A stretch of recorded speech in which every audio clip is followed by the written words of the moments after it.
Hi అండి, అందరూ ఎలా ఉన్నారు? బాగున్నారా? అంజలి అండ్ డాటర్ ఛానల్కి స్వాగతం అండి. ఈరోజు వీడియోలో దోసకాయ బజ్జీ ఎలా తయారు చేయాలో చేసి చూపిస్తాను. ఇంకో విషయం అండి, ఈ వీడియో మీరు చూసినాక ఈ వీడియో కనుక మీకు నచ్చితే ఒక్క లైక్ చేయండి. ఎందుకంటే మీరు లైక్ ఇస్తే ఈ వీడియో ఇంకొంతమంది చూసే అవకాశం ఉంటుందండి.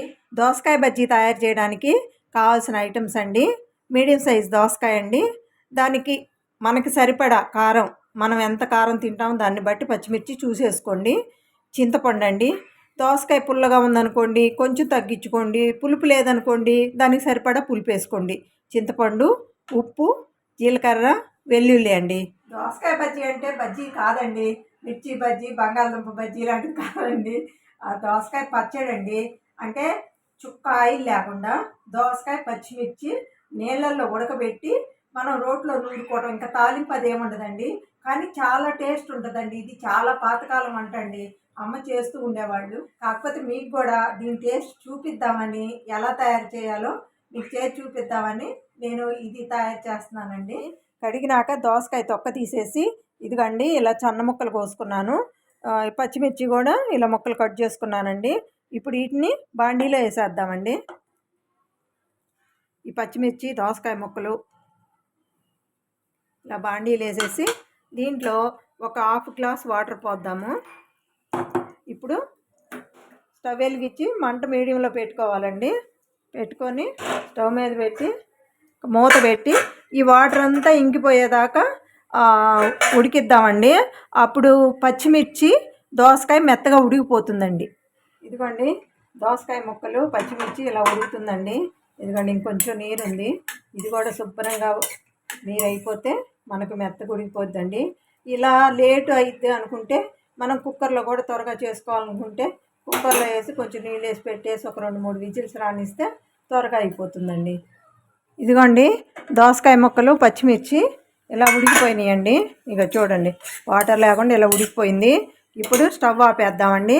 స్టవ్ ఆపేసి దీనికి సరిపడా మనం పులుపు చూసుకొని ఎంత కావాలో, మనకి ఎంత కావాలో పులుపు దాన్ని బట్టి ఈ వేడి మీదే చింతపండు ఇలా పెట్టేద్దామండి. ఈ వేడికి చింతపండు కూడా మెత్తగా అయిపోతుంది. ఒక 10 నిమిషాలు ఆరనిద్దామండి. ఆరాక నేను చూపిస్తాను తర్వాత ఏం చేయాలో. ఇదిగోండి ఈ దోసకాయ ఆరిపోయిందండి. ఇందాక చెప్పాను కదండి మీకు కుక్కర్లో కూడా ఉడికించుకోవచ్చండి, త్వరగా అయిపోతుంది. కాకపోతే మనం కుక్కర్ విజిల్ ఆవిరి అయిపోయాక మూత తీసినప్పుడు కొంచెం వాటర్ ఉంటుందండి. అప్పుడు మళ్ళీ స్టవ్ మీద పెట్టి ఆ వాటర్ అంతా ఇంకిపోయిన దాకా ఉంచుకోవాలండి. ఇదిగోండి ముందుగా ఈ పచ్చిమిర్చి వేసుకుందామండి. బాండీలో నుండి తీసి ఇలా రోట్లో ముందు ఈ పచ్చిమిర్చి నూరుకోవాలండి. ఈ పచ్చిమిర్చి మెత్తగా నూరుకున్న తర్వాత అప్పుడు దోసకాయ ముక్కలు వేయాలి. ఇదిగోండి పచ్చిమిర్చి అన్నీ ఇలా రోట్లో వేసుకున్నానండి. ఇప్పుడు ముందు ఈ పచ్చిమిర్చి దంచుకుందామండి. రోట్లో చట్నీలు చేసేటప్పుడు చాలా జాగ్రత్తగా నూరుకోవాలండి, ఎందుకంటే చింది కళ్ళల్లో పడుతుందండి. అందుకని చాలా చిన్నగా చూసుకొని జాగ్రత్తగా నూరుకోవాలి. ఎందుకంటే పచ్చిమిర్చి ఇలా మెత్తగా నూరుకున్నాక ఇప్పుడు ఈ దోసకాయ ముక్కలు వేసేద్దామండి. దోసకాయ ముక్కలు కూడా వేసి దోసకాయ ముక్కలు కూడా ఇలా మెత్తగా వచ్చేట్టు నూరుకుందామండి. ఇది మామూలుగా పెద్దవాళ్ళకి, పళ్ళు ఊడిపోయిన పెద్దవాళ్ళు ఉంటారు కదండి, వాళ్ళకి దోసకాయ పచ్చడి తినాలని ఉంటుంది, ఆ ముక్కలు నమ్మలేరు కదా. అసలు వాళ్ళకి ఇలా ఉడికిచ్చి ఇలా చేస్తే వాళ్ళకి దోసకాయ పచ్చడి తిన్నామన్న ఫీలింగ్ కలుగుతుంది, వాళ్ళు హ్యాపీగా తినగలుగుతారండి. ఇదిగండి ఇలా దోసకాయ ముక్కలు కూడా నలిగిపోయాక ఇప్పుడు మన టేస్ట్కి సరిపడా ఉప్పు వేసుకుందామండి. ముందే వేయొచ్చండి ఉప్పు, కానీ మనకి వాటర్ చిందుతుందని పచ్చడి అంతా అయిపోయాక నూరుకున్నాక అప్పుడు లాస్ట్ని వేసుకోవాలండి ఉప్పు. ముందే వేస్తే అదంతా వాటర్ వచ్చేసి అంతా మనకు మీద పడిపోతుందండి. ఏమండి నేను ఈ దోసకాయ బజ్జీ పెద్దవాళ్ళకైతే బాగుంటుందని చెప్పాను కదండి. పెద్దవాళ్ళకంటే కొంచెము వాళ్ళకి తినడానికి ఈజీగా ఉంటుందని చెప్పాను, కానీ అందరం తినొచ్చండి, అందరికి బాగుంటుంది.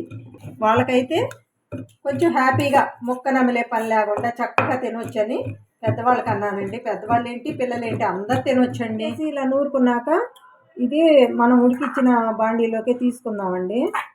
ఇప్పుడు ఒక 1/2 స్పూన్ జీలకర్ర అండి, తర్వాత 4 రెబ్బలు వెల్లుల్లి వేసి ఇవి కూడా కొంచెం ఇలా దంచుకుందామండి. ఇదిగండి ఇది మెదిగిపోయింది కదండి. ఇప్పుడు ఈ బాండీలోకి తీసుకున్న ఈ చట్నీని కూడా వేసేద్దామండి. ఇప్పుడు ఇది వేసి ఇలా నూరుకోవడమేనండి. చట్నీ తయారైపోయిందండి. ఇప్పుడు నేను దీన్ని ఓ బౌల్లోకి తీసుకుంటానండి. ఇదిగోండి చట్నీ తయారైపోయిందండి. చూడండి ఎలా ఉంది, బాగుంది కదా. ఏమి ఆయిల్ ఏమి లేదండి, ఓన్లీ పచ్చిమిర్చి దోసకాయ అంతేనండి. చాలా టేస్ట్ చట్నీ అండి. మీరు కూడా ఒక్కసారి ట్రై చేయండి. ఇదిగోండి వేడివేడి అన్నం, దోసకాయ బజ్జీ, తర్వాత నెయ్యి అండి. ఇలా నెయ్యి వేసుకొని ఈ అన్నము, ఈ నెయ్యి వేసిన అన్నంలో ఈ దోసకాయ బజ్జీ ఇలా కలుపుకొని తింటుంటే ఎంత కమ్మగా ఉంటుందండి. చాలా చాలా బాగుంటుందండి. ఇలా తింటుంటే 5 స్టార్ హోటల్లో ఫుడ్ కూడా చాలదండి. చాలా చాలా బాగుంటుందండి. హెల్తీ ఫుడ్ కదండి. ఇక్కడ నేను అన్నం కలుపుతుంటే మా అమ్మాయి వీడియో తీస్తుందండి. దాని నోట్లో నీళ్ళు వస్తున్నాయి. మా మమ్మీ చేసి అవుతుంది. ఇదిగండి